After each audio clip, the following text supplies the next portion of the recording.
Hello, my name is Ben Brearley. I'm back for another Thoughtful Leadership video on leadership. Today, I'm going to talk to you about old school versus new school leadership and management. Now, I'm 41 years old, which means I'm sort of on the cusp of Generation X and Generation Y, and that doesn't really bother me which one you want to put me into. But what I've noticed over the last, 10, 15, 20 years is that leadership has changed a lot.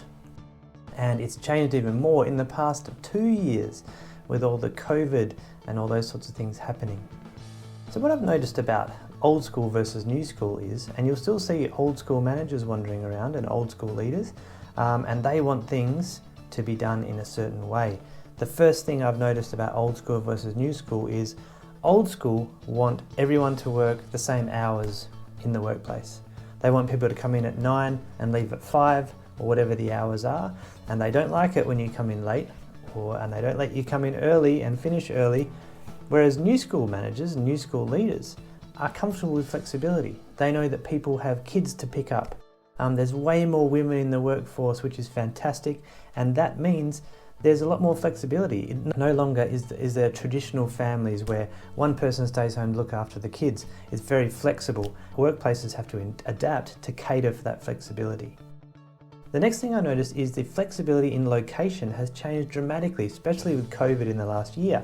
Now, old school managers wanted you to be in the office or the work environment, wherever it is, and they want to be able to see you all the time because they know if they can't see you, you're not working.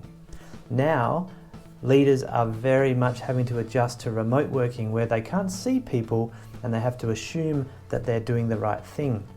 But the thing is, if you put the right factors in place, you can work for outcomes instead of hours. Now, traditional leadership is all about working for 9 hours, 8 hours a day. New school leadership is all about working for outcomes, not hours, in my opinion. So, for example, if you have these 3 deliverables you need your team to do, does it really matter if they get them done in 5 hours or 8 hours? Does that really matter? I mean, obviously, you need to be able to track the work your team is doing and monitor them and keep in touch so you can oversee the work, particularly in a remote working environment. But if you work for outcomes and not hours, you'll find that everything becomes a bit more relaxing. People can work at their own pace in their own way, and usually people adapt to the way they like working, and you might get better performance out of some team members. Another thing about old school versus new school management is the directive leadership versus collaborative inclusive leadership. So in the old days, your manager would just tell you what to do all the time, and you wouldn't say anything about that. You'd say, yep, okay, I'll do that thing. Now, leaders are generally much more inclusive and collaborative, and that is the way things are going because people like to have opinions now. All the younger workers coming through, they like to have a say in how the team operates.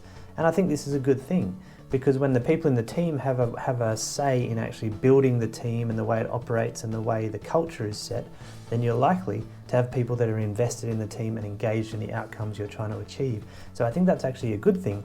You know, you've got to keep it in balance because if you're a leader, you can't just have everyone in your team telling you what to do all the time because you need some sort of authority to be able to make the right decisions and take accountability for those decisions.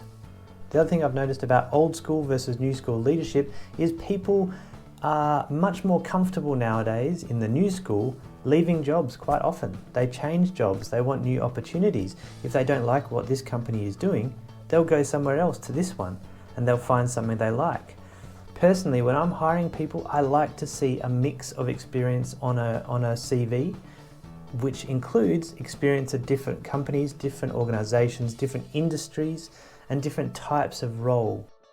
I find that builds flexibility and adaptability, and people learn new skills along the way. Whereas if someone's sitting in a job for 20 years, they aren't necessarily progressing, although that is not always the case. Sometimes people do progress their career within the one company, and that's good too.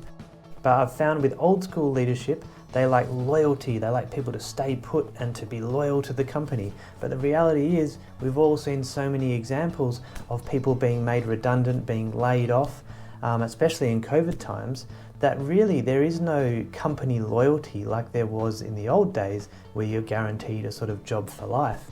That just doesn't happen anymore. So I think that's a good thing. So those are the differences I've noticed lately about the old school versus new school leadership. Are you getting on board with the new school leadership, or are you still old school? Does it make you uncomfortable when people work remotely and that sort of thing? I'd love to hear your comments on this. Why don't you leave them below the video? You can also subscribe to this channel and you'll get videos like this every week. Thank you for watching. My name's Ben Brearley, and remember that thoughtful leadership is good leadership. Have a good week.